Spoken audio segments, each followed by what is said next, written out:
இன்றைய தினம் மனப்பாடம் செய்யக்கூடிய வேத ஜீவ வார்த்தைகள்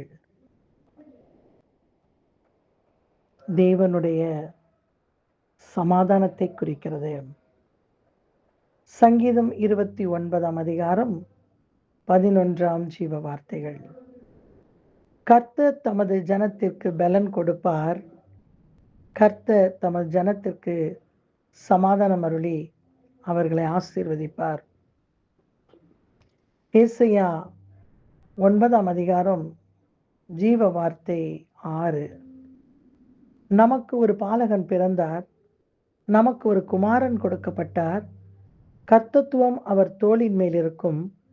அவர் நாமம் அதிசயமானவர், ஆலோசனை கர்த்தர், வல்லமையுள்ள தேவன், நித்திய பிதா, சமாதான பிரபு என்னப்படும்.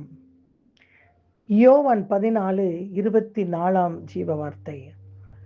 சமாதானத்தை உங்களுக்கு வைத்து போகிறேன், என்னுடைய சமாதானத்தையே உங்களுக்கு கொடுக்கிறேன். உலகம் கொடுக்கிற பிரகாரம் நான் உங்களுக்கு கொடுக்கிறதில்லை. உங்கள் இருதயம் கலங்காமலும் பயப்படாமலும் இருப்பதாக. எரேமியா 29 அதிகாரம் 11ஆம் ஜீவ வார்த்தைகள். நீங்கள் எதிர்பார்த்திருக்கும் முடிவை உங்களுக்கு கொடுக்கும்படிக்கு நான் உங்கள் பேரில் நினைத்திருக்கிற நினைவுகளை அறிவேன் என்று கர்த்தர் சொல்லுகிறார். அவைகள் தீமைக்கல்ல, சமாதானத்துக்கு ஏதுவானவை நினைவுகளே. ஏசாயா 32ஆம் அதிகாரம் 18ஆம் ஜீவ வார்த்தைகள். என் ஜனம் சமாதான தாபரங்களிலும் நிலையான வாசஸ்தலங்களிலும் அமைதியாய் தங்கும் இடங்களிலும் குடியிருக்கும். ஆமென்.